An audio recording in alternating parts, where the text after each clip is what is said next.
Assalamualaikum warahmatullahi wabarakatuh. Bismillahirrahmanirrahim. Alhamdulillahi rabbil alamin. Wassalatu wassalamu ala nabiyyinal amin. Muhammadin wa alihi wa sahbihi ajmain, amma ba'du. Hadirin Bapak Ibu jamaah pengajian rahimakumullah. Alhamdulillah, puji syukur saya haturkan kehadirat ilahi Rabbi atas limpahan rahmah, hidayah serta maunahnya. Di pagi ini kita ditakdirkan oleh Allah bisa berkumpul di tempat yang sangat mulia, dalam acara yang mulia pula. Semoga kita semua diberi ilmu yang bermanfaat oleh Allah dan bisa kita amalkan sebagai bekal menghadap kepada Allah Ta'ala. Hadirin Bapak Ibu jamaah pengajian rahimakumullah.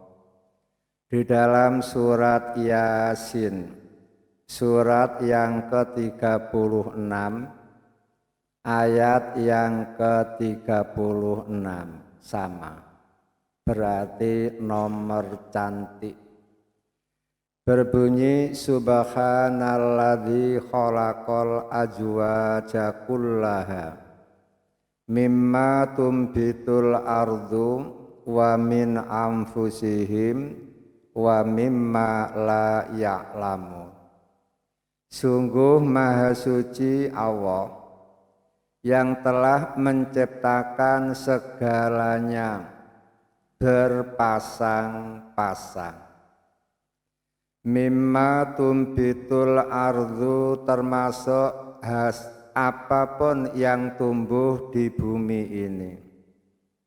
Wa min anfusihim, dan dari diri kita sendiri.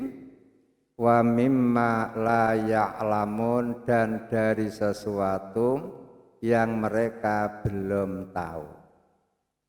Ayat ini memberi informasi bahwa Allah menjadikan jagat raya ini berpasang-pasang.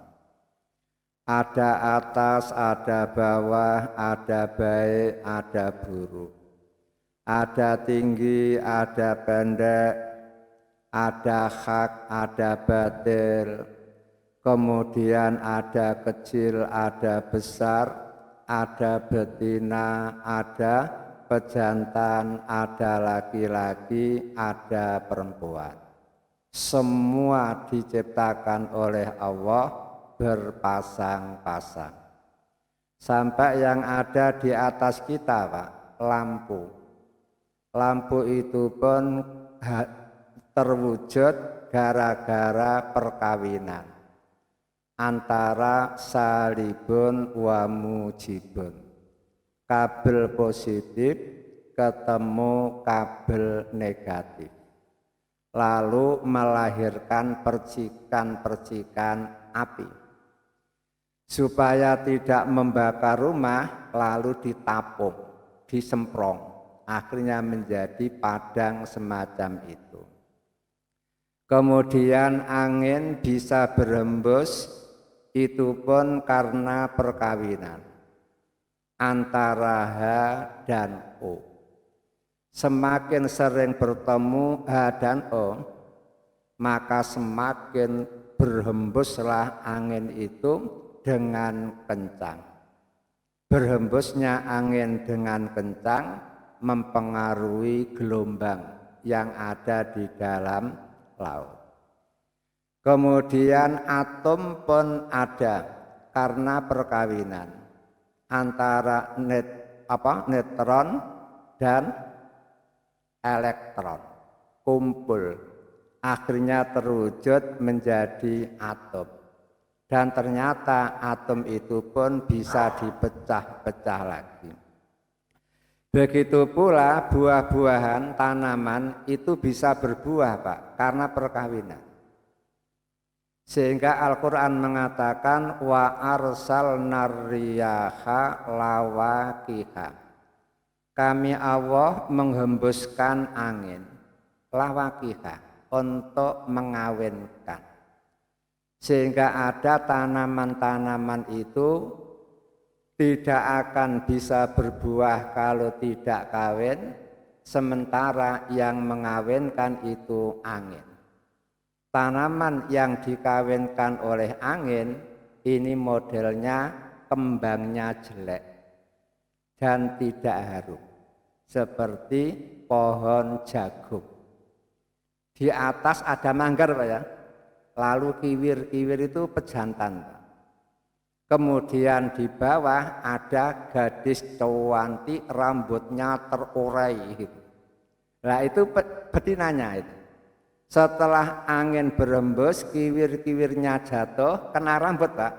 Langsung talqihun, terjadi penyerbukan. Langsung turun ke bawah, pelentung berisi. Jagungnya berisi. Makanya setelah jagungnya berisi, kiwir-kiwirnya hilang. Kemudian ada lagi dikawinkan dengan serangga. Ini biasanya kembangnya indah, baunya harum. Ini yang biasa dikawinkan oleh serangga. Seperti lebah, dia menghinggap di satu bunga, tanpa disadari kakinya itu mengijak pejantan. Kemudian pindah ke bunga yang lain, kemudian mengidak, ternyata ketemu kepada betina. Akhirnya talqihun, terjadi penyerbukan. Sehingga pelentung menjadi kentil dan begitu seterusnya. Kemudian termasuk jin juga ada, laki-laki ada perempuan. Makanya panjenengan ketika masuk WC apa doanya? Minal hubusi wal khobais. Minal hubusi, aku berlindung kepada Engkau ya Allah dari jin-jin jahat laki-laki, wal khobais, dan jin-jin jahat perempuan. Sehingga terjadilah perkawinan. Kemudian manusia pun demikian. Terjadi perkawinan karena memang dijadikan oleh Allah berpasang-pasang. Lah perkawinan yang diadakan oleh umat manusia ini ada dua model. Model pertama sebelum Nabi Muhammad terutus. Sebelum Nabi Muhammad terutus Pak, orang jahiliyah itu mempunyai 4 model perkawinan. Mempunyai 4 model perkawinan. Model pertama, orang menyebut model bibit unggul. Artinya apa? 2 remaja dan remaji kawin. Setelah kawin, sebelum disetubui, istrinya diserahkan kepada tokoh masyarakat untuk digauli. Dia tidak pulang sebelum hamil. Lah setelah digauli oleh tokoh tersebut, kemudian haidnya sudah berhenti, pertanda dia sudah berisi, baru kembali kepada suaminya. Lalu suaminya baru menggauli dengan harapan anak yang lahir itu anak unggul, karena bibitnya bibit unggul. Inilah yang disebut untuk perbaikan keturunan. Makanya pada saat itu, era itu Pak, yang paling seneng itu ya tokoh-tokohnya Pak. Karena menjajal gitu. Perempuan-perempuan janda itu janda perawan itu luar biasa. hampir rata-rata yang perawan-perawan itu yang dinikmati karena mereka kepingin punya anak yang hebat seperti tokoh-tokoh tersebut. Untung waktu itu kiai belum ada, sehingga kiai tidak terlibat dalam hal-hal yang semacam itu. Makanya baru-baru saja kan ada istilah apa? Bayi apa Pak? Unggul. Artinya apa? Ada seorang perempuan kepingin punya anak jenius. Maka caranya apa? Menggunakan bayi tabung. Tapi tidak sembarang bayi tabung, karena dia mengharapkan punya bayi super. Akhirnya sperma profesor laki-laki diambil, sperma perempuan, profesor perempuan diambil. Setelah dipertemukan, lalu yudha'u fil ma'mal, lalu diletakkan di lab. Setelah dimasukkan di lab, ternyata berhasil. Langsung diambil pakai jarum itu seret injeksi Pak ya. Kemudian perempuan yang kepingin punya anak jenius disuruh matang-matang, kemudian bibit dari 2 orang profesor dimasukkan ke rahimnya lewat kemaluan. Mau Pak? Dimasuki jarum lewat kemaluan? Mau Bu? Ya sakit kan? Namun tidak sakit, karena apa? Sebelum jarum dimasukkan dulu selang. Selang dimasukkan lewat kemaluan. Tapi bukan selang air Pak, tapi selang terbuat dari sutra, lembut.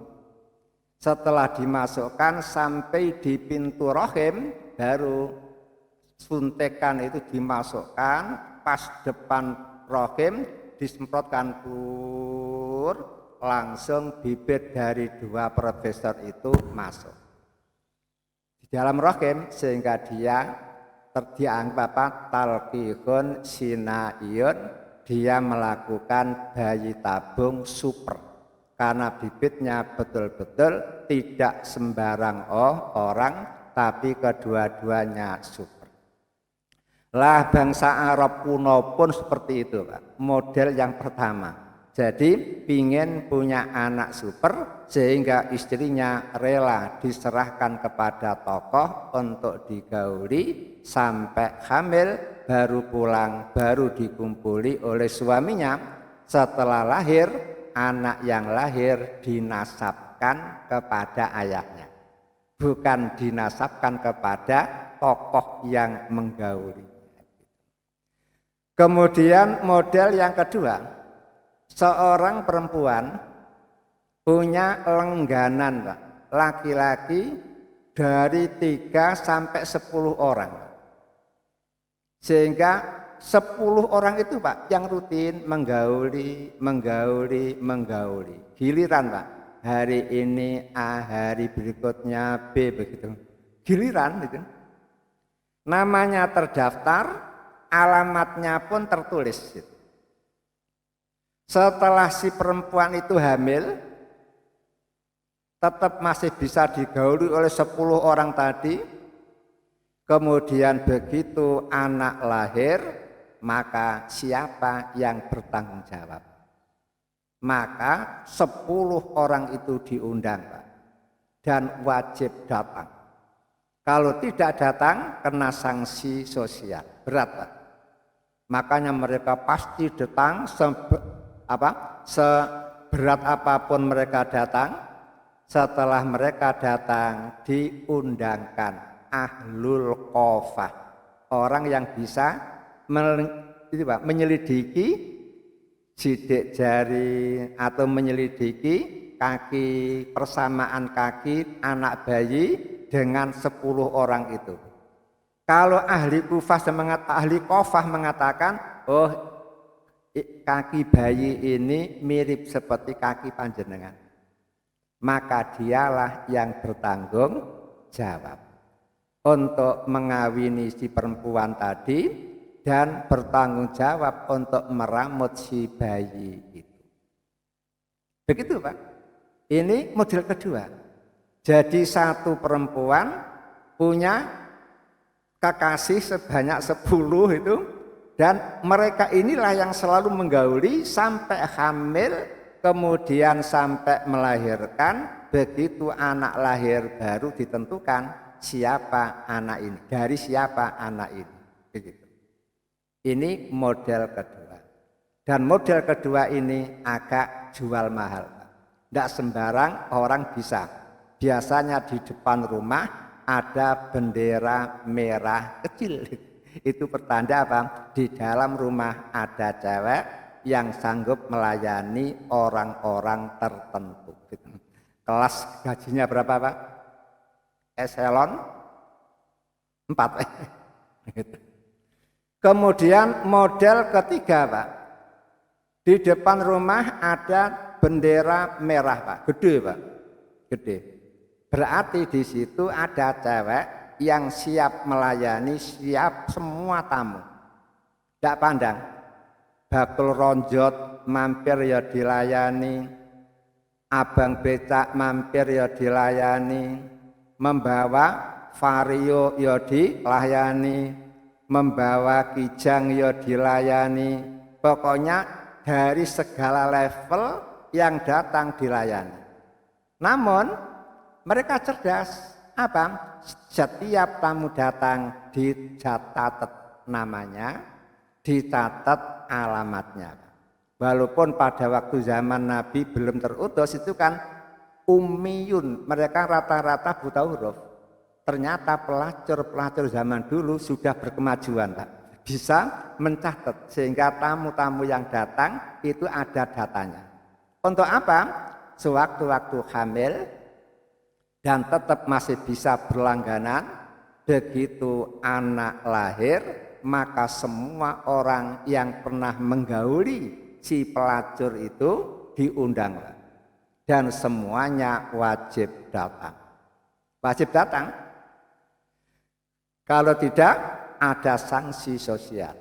Setelah datang baru diundanglah ahlul qafah, orang yang pandai menyamakan antara tubuh si bayi dengan bapaknya.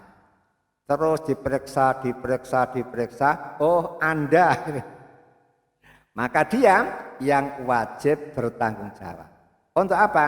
Meramut si anak. Bukan meramut si pelacur, bukan. Meramut si anak. Dan anak itu dinasabkan dengan dia. Setelah anak diserahkan kepada bapaknya, lalu pelacur meneruskan apanya, Pak? Profesinya. Lalu buka pendaftaran baru, Pak. Pas pada bulan Juli ini kan waktu pendaftaran murid baru, sehingga yang lama terhapus, kemudian buka daftar baru lagi. Seperti itu. Ini model yang ketiga. Kemudian model yang keempat adalah si pemuda datang kepada orang tua si perempuan, melamar. Setelah setuju diadakan perkawinan, akad nikah. Setelah itu menjadi suami istri. Ini model yang bagus, dan jangan dikira sama dengan Islam, enggak, Pak. Jangan dianggap apa? Sama, tapi serupa. Tapi tidak sama. Setelah Nabi Muhammad terutus menjadi Nabi dan Rasul, kemudian Islam punya syariat nikah. Ternyata syariat nikah itu mirip dengan model yang kedua. Yang keempat, yaitu lamaran sambil nazar melihat, kemudian bila lamaran diterima, kemudian baru musyawarah kapan diakad nikahkan. Ketika akad nikah ada wali si perempuan, ada calon kemantan laki-laki, ada 2 saksi, ada mas kawin, Pak ya. Namun ada yang membedakan antara nikah Islam dan nikah jahiliyah. Apa itu? Motivasi. Kalau orang jahiliyah yang melakukan perkawinan model keempat itu hanya lisahwah, untuk memenuhi syahwat. Litafakhur, untuk bangga-banggaan. Bojoku 100, bojoku 107, begitu Pak. Memang zaman dulu begitu. Rata-rata zaman jahiliyah istrinya banyak. Makanya ada orang kafir namanya Ghailan datang kepada Nabi membawa 10 istri. Lalu menyatakan diri masuk Islam.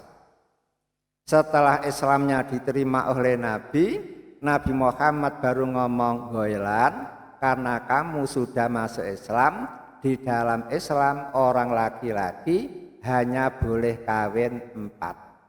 Sedangkan istrimu 10, maka lepas yang 6, ambil yang 4. Nah, itu Pak. Coba kalau panjenengan punya istri 10, disuruh melepas 6, ambil yang 4, mana yang jenengan ambil Pak?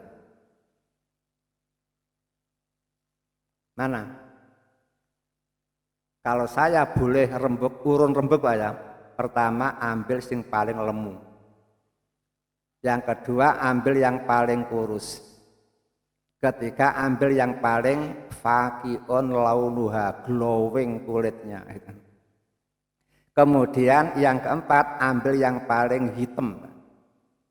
Kenapa? Perempuan dunia hanya model 4 itu aja. Lah kalau jenengan tertarik dengan perempuan sawemok, jenengan aku wis duwe. Ada tertarik dengan perempuan yang cowoking, aku ya wis duwe. Kan begitu kan? Jadi langsung ambil 4, buang yang 6. Mereka pun sami'na wa ta'na biasa. Kenapa? Islam. Apa Islam itu? Menyerahkan diri total kepada Allah Ta'ala. Sehingga tidak ada istilah apa? Sami'na wa analisa. Tidak ada. Sami'na ya wa ata'na begitu. Lah kawin di dalam Islam itu ditentukan oleh niat, motivasi. Sehingga motivasi inilah yang membuat ada nilai pahala, ada nilai berkah.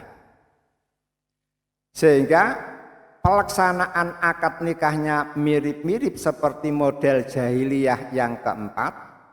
Dan jenengan jangan mengatakan syariat nikah di dalam Islam meniru orang jahiliyah, jangan. Kalau jahiliyah nikah untuk memenuhi syahwat, jahiliyah nikah untuk berbangga-banggaan, namun Islam memberi anjuran kita sebagai orang Islam nikah itu untuk ibadah. Mengapa ibadah? Karena Allah mengatakan fangkihu ma qoba lakum minan nisa. Kawinilah wanita-wanita yang thayyibah. Apa thayyibah ya? Bukan jamula Pak. Kalau jamula itu cantik tapi casingnya. Kalau thayyibah itu dhahiran wa batinan. Tampaknya ya bagus, hatinya juga bagus. Berarti apa? Wajahnya bagus, akhlaknya bagus. Itu yang dikehendaki oleh Islam. Berarti kalau panjenengan kawin melaksanakan perintah Allah. Kemudian Nabi Muhammad pun mengatakan, ya maksaros sabab maristato aminkumul ba'atam fal yatayawat. Wahai para pemuda, siapa di antara kalian sudah mampu berumah tangga, fal yatazawwaj, maka segeralah untuk kawin. Fa innahu awaddu lil basar wa ahsanul farji. Karena kawin itu bisa mengendalikan pandangan mata agar tidak bermata keranjang terus itu. Dan agar bisa mengendalikan kemaluan. Sehingga tidak sampai melakukan perzinaan, tidak sampai melakukan homoseks, tidak sampai menyalahgunakan apa? Itu dengan hewan-hewan. Karena zaman modern ini banyak manusia kawin dengan binatang. Ibu-ibu kawin dengan apa? Anjing herder gitu ya. Kawin dengan ikan lomba-lomba gitu. Kan banyak sekarang itu. Lah Islam mengaturkan kawinlah agar bisa mengendalikan, menjaga kemaluan. Namun fa'ilam yastati, kalau tidak mampu, fa'alih bisiyam. Pemuda harus banyak-banyak melakukan puasa sunnah. Fa'innahu lahu wija, karena puasa itu mampu mengendalikan apa? Nafsu. Nafsu bisa dikendalikan, syahwat pun otomatis bisa dikendalikan. Berarti kalau panjenengan kawin, usahakan kawinlah dengan niat melaksanakan perintah Nabi. Kalau tadi kawin melaksanakan perintah Allah, kemudian yang kedua kawin karena melaksanakan perintah Nabi.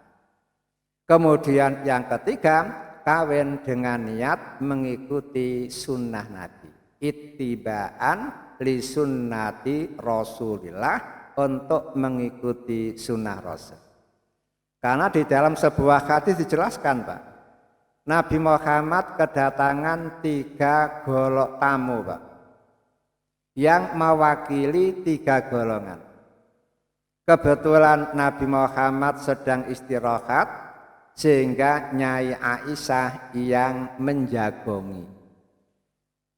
Namun min waroi hijab, jagonginya Nyai Aisyah itu di balik tabir. Jadi Nyai Aisyah duduk di ruangan dalam, tamunya duduk di ruangan tamu, sehingga tidak saling melihat. Lalu Aisyah ngomong, bapak-bapak, apa keperluan panjenengan datang kemari?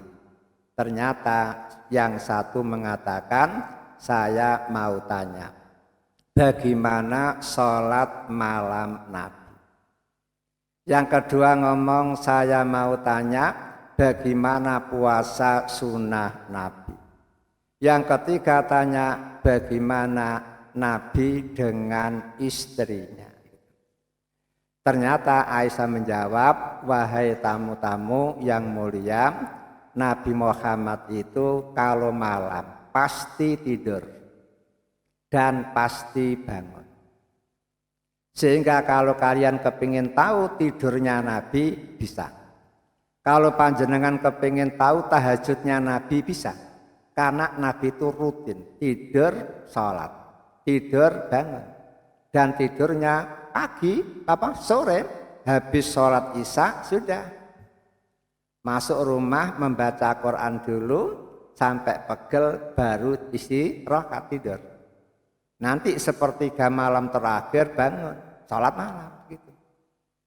Lah kok tamunya ngomong, oh kalau gitu masih baik saya.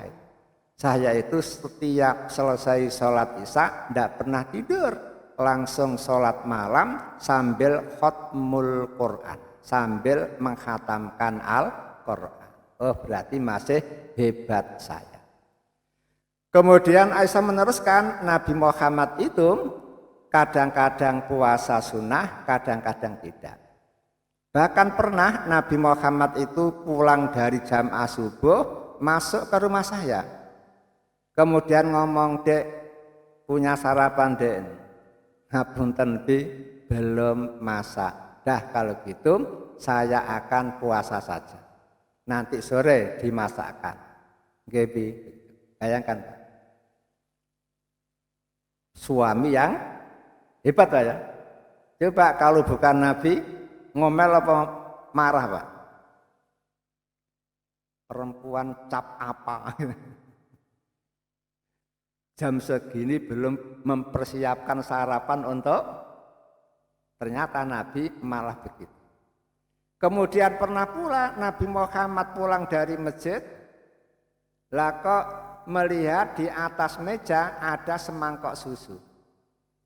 Kemudian Nabi tanya, dek ini susu milik siapa itu? Kata Aisyah, milik jenengan di hadiah dari tetangga sebelah. Langsung diambil sambil ngomong, Dek, tadi malam aku sudah niat poso sunnah. Sekarang karena ada rezeki, sudahlah santap saja. Langsung diminum. Santai apa santai? Santai kan ya? Dengan bojo ya santai, ibadah pun begitu.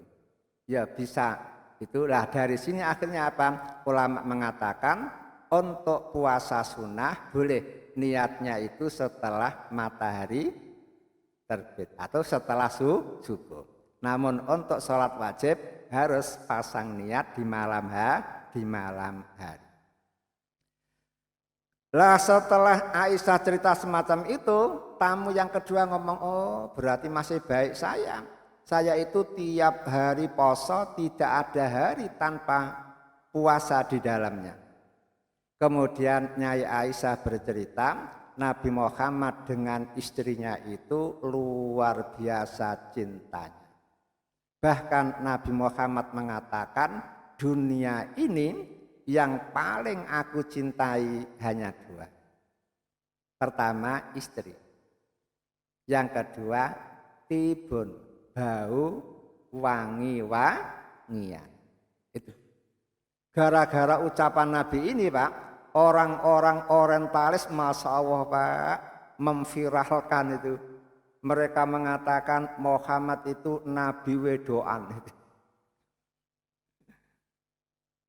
Maklum netizen, maklum buzzer tak buncur Pak. Bayarannya gede kan Pak ya, sehingga ngolok-ngolok Nabi saja, memusuhi Nabi aja. Mereka tidak sadar di Nabi Muhammad sebagai kepala negara menguasai negara sekian banyaknya Pak, yang dicintai hanya dua, istri sama bau wangi-wangian. Tidak cinta istana. Sehingga Nabi Muhammad wafat tidak punya istana dan tidak meninggalkan utang.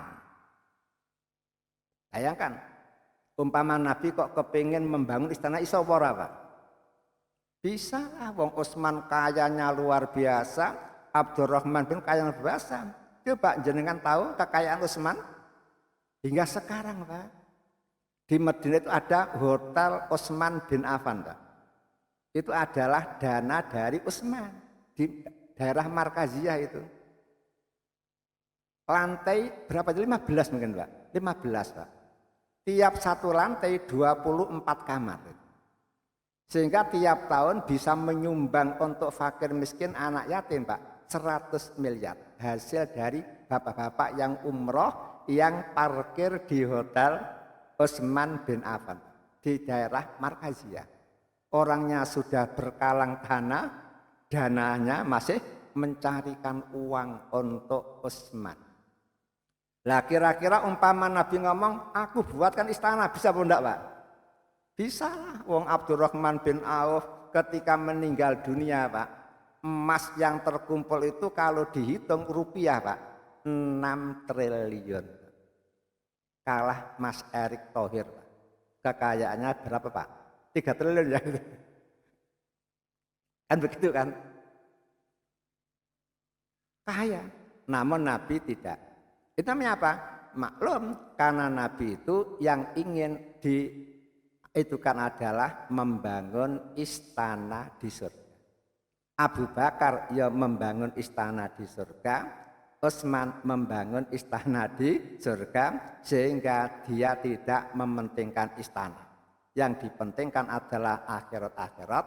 Makanya rata-rata mereka sebagai pemimpin, sebagai khalifah mati tidak meninggalkan utang sama sekali. Bahkan zakat pajak waktu itu tidak ada. Pajak hanya ada untuk orang Yahudi yang numpang hidup di negara Islam. Mereka ditarik pajak dengan timbal balik apa? Dia dilindungi, kemudian hak-haknya dipenuhi, bisa mencari ekonomi di negara Islam. Begitu Pak. Yang kena pajak hanya yang laki-laki Pak. Yang perempuan tidak. Hanya itu.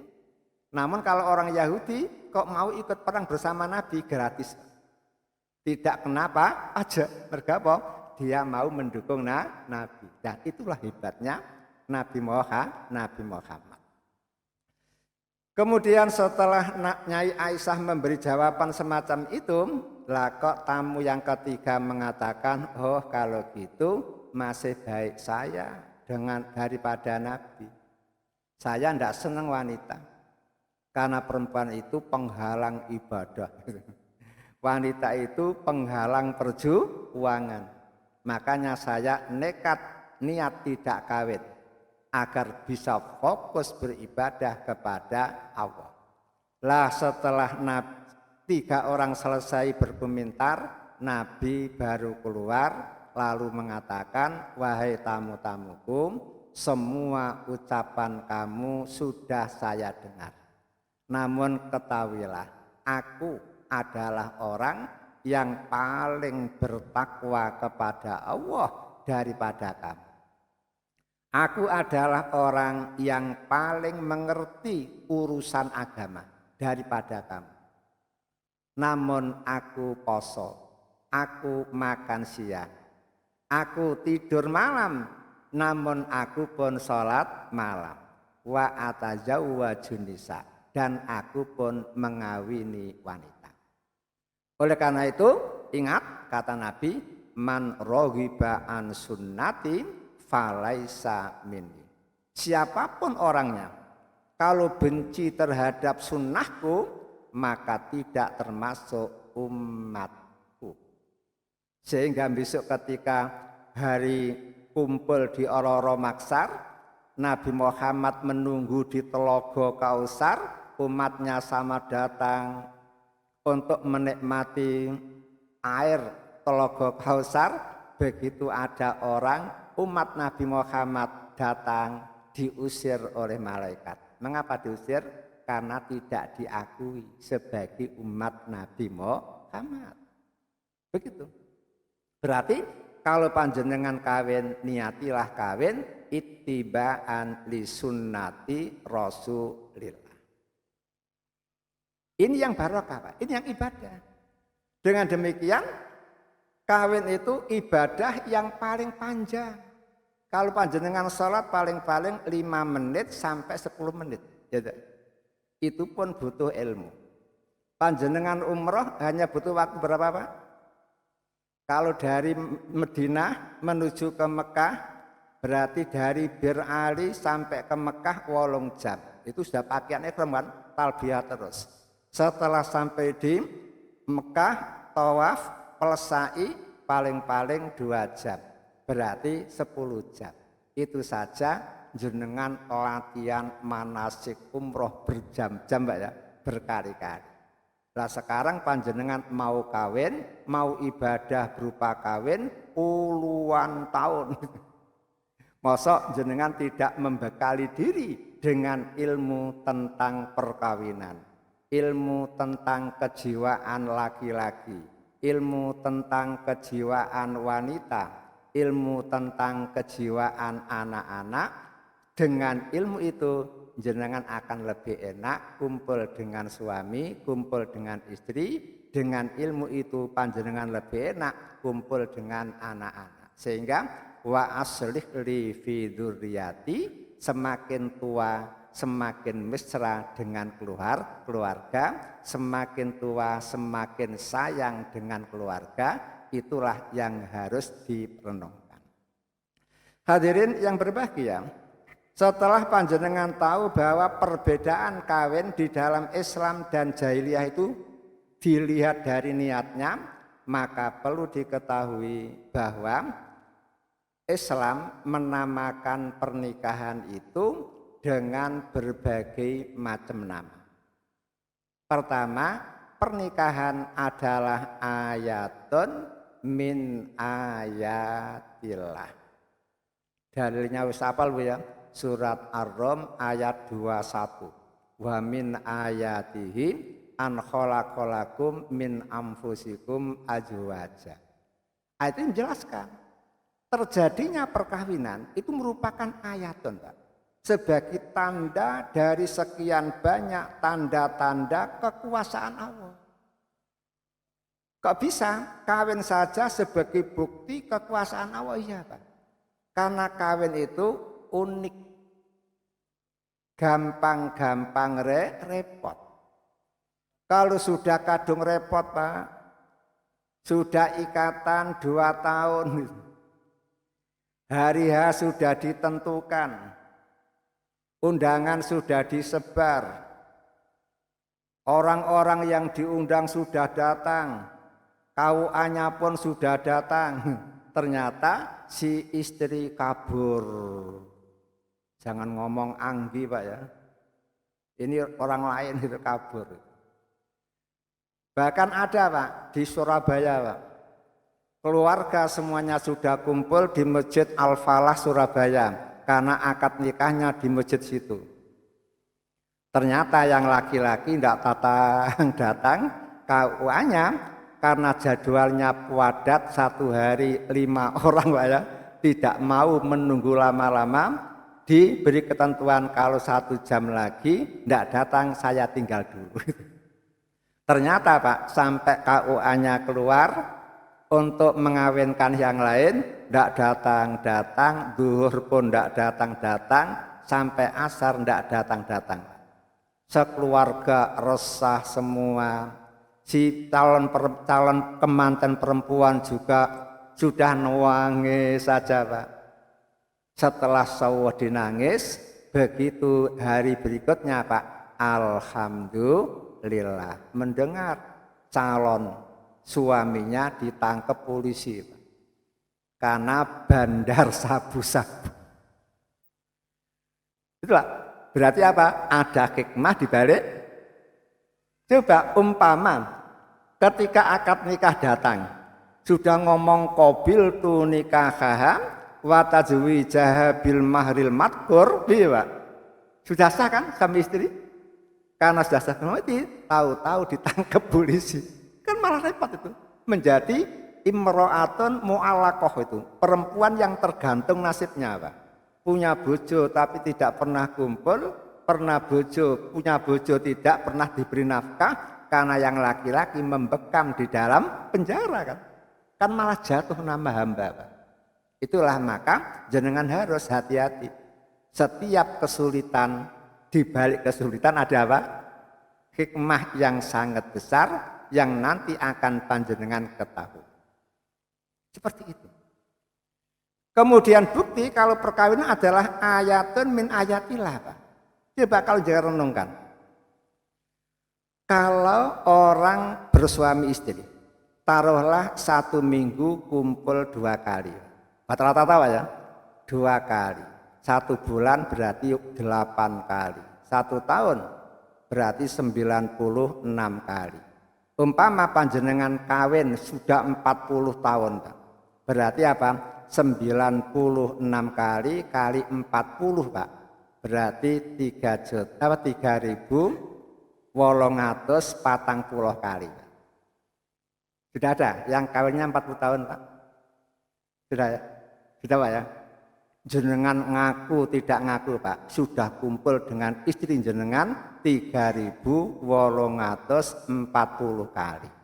Pertanyaannya Pak, mengapa? Kok masih sehat saja? Ya Pak ya? Saya sudah 40 tahun Pak kawin, saya sehat Pak. Namun mengapa laki-laki yang datang ke lokalisasi hanya kumpul 11 kali, 17 kali Pak, burungnya putus Pak. Digigit oleh apa? Virus HIV. Sehingga membengkak 1 bantal itu Pak. Lalu lubang-lubang. Pernah jenengan melihat film virus HIV Pak? Bahaya film HIV? Pernah? Tidak pernah ya? Kalau para ulama dulu itu karena kiai pernah dikumpulkan di Jakarta, kemudian diputarkan film virus HIV Pak. Semuanya disuruh melek, itu merem Pak. Karena ini apa? Untuk pelajaran. Walaupun kelihatan kemaluannya Pak, kiai pun disuruh nonton Pak. Agar kiai bisa apa? Memberi penjelasan itu loh bahaya AIDS itu, bahaya HIV. Ada yang 1 bantal Pak. Kemudian lubang-lubang. Ada yang gini, lubang. Banyak sekali bahayanya. Mengapa begitu? Istri ya perempuan, ya punya itu. Pelacur ya perempuan, ya punya itu.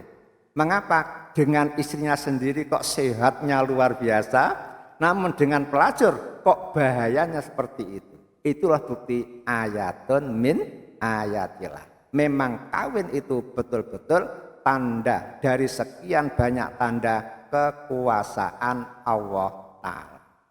Ini pertama. Yang kedua, perkawinan dalam Islam, Pak, disebut misakon gholidho. Misakon perjanjian gholidhon yang sangat amat kuat. Sangat amat kuat. Kata-kata misakon gholidho di dalam Al-Quran hanya 3 kali, Pak. Disebut 3 kali. Pertama, perjanjian Allah dengan para nabi. Kemudian yang kedua, perjanjian Allah dengan orang Bani Israel. Kemudian yang ketiga, perjanjian suami istri. Perjanjian suami istri. Bayangkan, berarti perjanjian suami istri hampir-hampir disamakan dengan perjanjian Allah dengan para nabi. Kan saking hebat. Lah mengapa perkawinan disebut misakon gholidho? Iya, Pak. Alasannya A, karena perkawinan adalah ibadah yang paling lama. Ibadah yang paling lama. Saya kawin 83, sekarang 2023, berarti sudah 40 tahun. Alhamdulillah dapat anak 4, perempuan semua, cucu alhamdulillah sudah 14. Berarti kan ibadah paling lama. Ya, puasa jenengan hanya 1 Ramadan lah ya. Kecuali kalau nambah sunnah sedikit. Salat hanya 5 menit sampai 10 menit. Kawin ternyata 40 tahun, 50 tahun. Semuanya ibadah, Pak. Yang penting diawali dengan apa? Niat yang benar. Biniyatin shodiqah. Karena apa? Nabi mengatakan wa innama likulli imri'in ma nawa. Masing-masing orang akan memperoleh hasil nilai karena niatnya, sesuai dengan niatnya. Begitu. Yang kedua, mengapa kawin disebut misakon gholidho? Karena perkawinan adalah sekolah yang paling lama. Sekolah yang paling lama. Jadi kawin itu merupakan sekolah yang paling lama. Sekolah tentang apa? Tentang apa yang disenangi istri saya. Apa yang tidak disenangi oleh istri saya. Di saat apa istri saya full senyum. Di saat apa pula istri saya metotok terus. Itu dipelajari, Pak. Dipelajari. Begitu pula yang istri mempelajari apa yang membuat suami saya senang, apa yang membuat suami saya tidak senang. Kemudian di saat apa suami saya senang, bahagia, wajuhu kal qamari, wajahnya seperti rembulan. Dan saat apa suami saya diem tidak berkata-kata. Padahal diem itu penyebab pikun loh ya. Nah kan jenengan itu kalau bisa semakin tua usia harus semakin apa? Aktif. Aktif membaca Quran, aktif beromong-omong, aktif berdiskusi ya, agar tidak cepat pikun. Makanya anak banyak membuat orang tuanya cepat pikun. Anak itu, mengapa begitu? Karena anaknya sibuk dengan dirinya sendiri, lupa tidak pernah ngejak ngobrol sama orang tuanya. Padahal orang tua itu perlu diajak ngobrol dan tidak cepat pikun. Begitu. Kemudian perkawinan disebut misakon gholidho karena apa? Karena bisa mempersatukan 2 anggota keluarga, Pak. bisa mempersatukan dua keluarga. Sehingga kalau sudah kawin, jebres tak? Maka orang tuanya istriku adalah orang tuaku, orang tua saya adalah orang tua istriku, Pak D saya Pak D-nya istriku, Pak D Pak D-nya istri juga Pak D saya Pak D saya, kan begitu kan? Sehingga kalau dulu bapakku, sekarang bapak kita, bebekku, sekarang bebek kita. Makanya semakin punya ilmu banyak, panjenengan akan semakin mesra di dalam berumah tangga. Kemudian yang ketiga, perkawinan oleh Islam disebut amanah. Amanah, Pak. Karena Nabi Muhammad mengatakan innama akhadtumuhunna bi amanatillah. Wahai orang laki-laki, sesungguhnya kamu menerima peristri-istri kamu itu dengan amanah dari Allah. Artinya apa? Panjenengan ketika kawin, otomatis wali menyerahkan anak putrinya kepada panjenengan. Begitu panjenengan ngomong qabil tu nikahah, berarti anak putri itu menjadi titipan Allah kepada panjenengan. Karena titipan Pak amanah kan, berarti besok pada hari kiamat panjenengan akan dimintai pertanggungjawaban. Begitu pula suami. Suami adalah amanat Allah di pangkuan istri. Berarti istri pun besok pada hari kiamat akan dimintai pertanggungjawaban oleh Allah. Bagaimana Anda meramut suami Anda, melayani suami Anda? Ditanya. Makanya yauma yafirrul mar'u min akhi wa bani wa sahibati, besok pada hari kiamat istri kabur dari suaminya. Suami kabur dari istrinya. Mengapa kabur? Mengapa, Pak? Ulama-ulama tafsir diantaranya mengatakan suami kabur dari istri karena khawatir dituntut oleh istri. Istri kabur dari suami juga karena khawatir dituntut oleh suaminya. Makanya kalau panjenengan tidak ingin dituntut oleh sang suami, panjenengan minta maaf sekarang. Kira-kira apa kewajiban panjenengan untuk suami yang belum panjenengan penuhi? Mumpung masih hidup jaluk sepuro. Begitu pula yang laki-laki, kewajiban panjenengan untuk istri apa saja yang belum pernah panjenengan penuhi, maka panjenengan sekarang harus minta maaf. Karena apa? Besok pada hari kiamat semuanya terbuka, Pak. Yauma yuksafu, pada hari semua dinding dibuka oleh Allah. Maka kekurangan panjenengan terlihat oleh istri, kekurangan istri terlihat oleh panjenengan, dan panjenengan tidak punya kasihan untuk apa? Tidak menuntut. Karena apa? Masing-masing orang memikirkan dirinya sendiri, sehingga pada waktu itu fardi. Jangan diinggriskan, Pak. Kalau fardi diinggriskan menjadi Pak Ferdi Sambo. Tapi fardi. Masing-masing orang yang dipikirkan adalah dirinya sendiri. Yang penting aku masuk surga, walaupun suami saya di neraka tidak masalah, walaupun anak saya di neraka tidak masalah. Begitu, Pak. Jangankan semua orang pun siap untuk dimasukkan ke neraka. Yang penting dirinya tidak. Itu besok pada hari kiamat. Makanya harus hati-hati. Supaya tidak dituntut gampang. Jangan berbuat zalim. Terhadap istri jangan zalim. Terhadap suami jangan zalim. Terhadap anak-anak juga jangan zalim. Terhadap orang tua juga jangan coba-coba berbuat zalim. Insya Allah aman, Pak. Sehingga ketemu istri di alam maksar santai dah. Begitu Pak.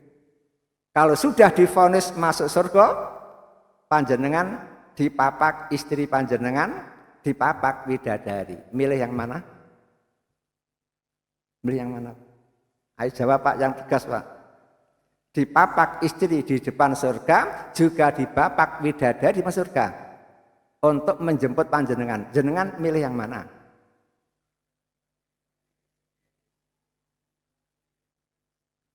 Jangan ngomong Pak, bosen karo bojo. Dah pilih bidadari, jangan Pak. Karena apa? Bojo panjenengan kalau sudah diketok oleh Allah menjadi penghuni surga itu, apa itu? Wajhuha faqiun Pak.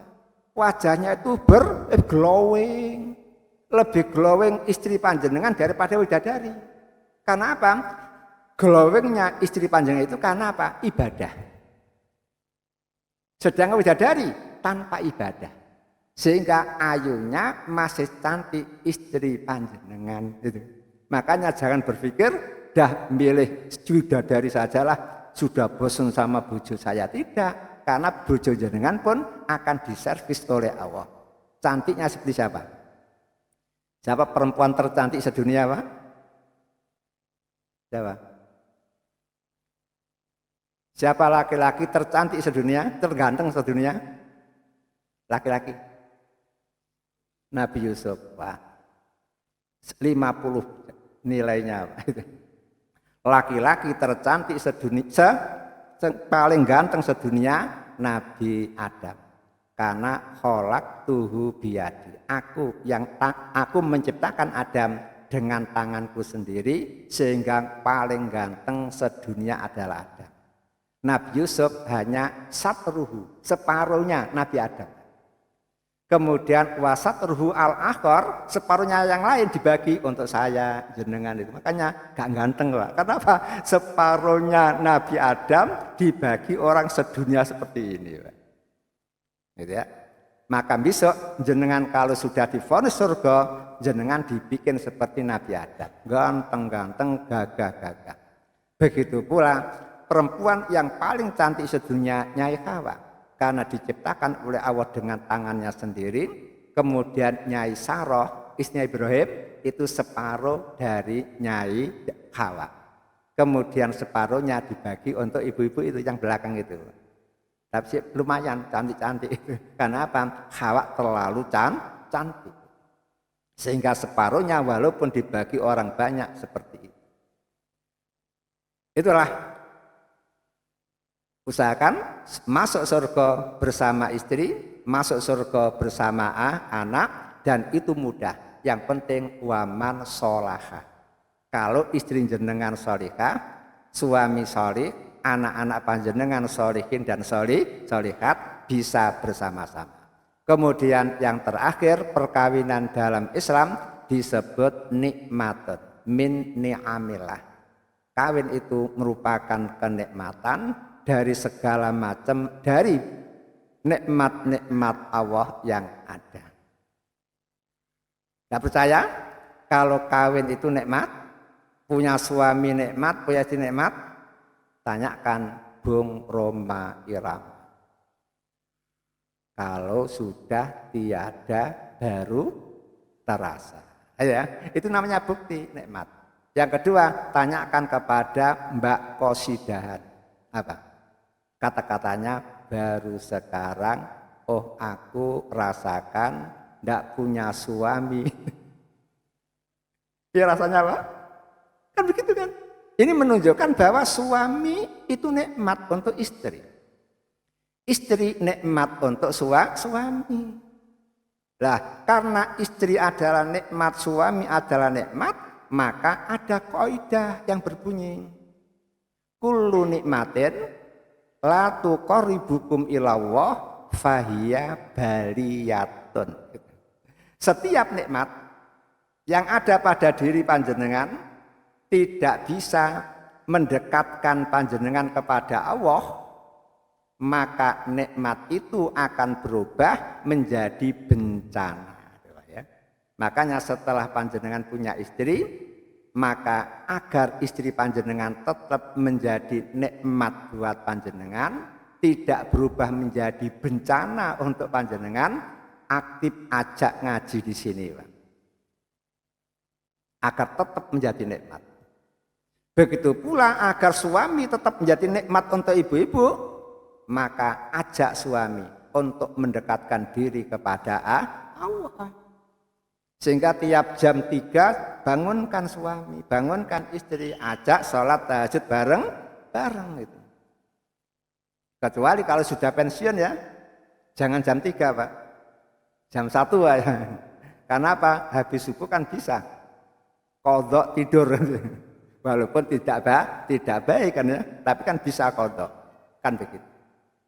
Begitu pula anak merupakan nikmat. Karena anak merupakan nikmat untuk panjenengan, maka anak itulah yang harus panjenengan jadikan alat untuk mendekatkan diri kepada Allah. Bagaimana caranya? Usahakanlah yang kalau untuk zaman sekarang anak panjenengan boleh diberi HP, Pak. Tapi sing gede, Pak, yaitu Al-Qur'an. Itu aja yang dibutuhkan. Kenapa? Kalau kok jenengan manjakan dengan HP, bahayanya luar biasa. Mengapa? Coba jangan lihat anak itu gini. Gak cocok, kan gitu ya. Akhirnya apa? Otaknya terkoneksi, Pak. Nggak seneng buang, nggak seneng buang, nggak seneng buang. Kalau otaknya sudah terkoneksi seperti itu bahaya, Pak. Jenengan pondokkan, mau ya? Makannya nggak cocok, minggat. Ya, apalagi Pak? Gurunya nggak cocok, minggat. Nggak masalah kan? Lebih berbahaya lagi apa? Setelah selesai sekolah kerja, baru 2 bulan gak kuat Pak, pindah, gak cocok. Karena Pak otaknya sudah terkoneksi, nggak seneng buang, nggak seneng buang. Dan lebih gawat lagi apa? Kalau dia kawin, Pak, baru setahun setahun gugat cerai, begitu Pak. Ini akibat dari apa? Main itu. Makanya anak-anak panjenengan agar tetap menjadi nikmatullah, ni'amul ilah, nikmat Allah gitu ya, maka bimbing yang baik, arahkan kepada ta'abud, beribadah saja kepada Allah walaupun dianggap ketinggalan zaman. Hadirin yang berbahagia, karena waktu sudah habis, sekian kurang lebihnya mohon maaf. Akhirnya assalamualaikum warahmatullahi wabarakatuh.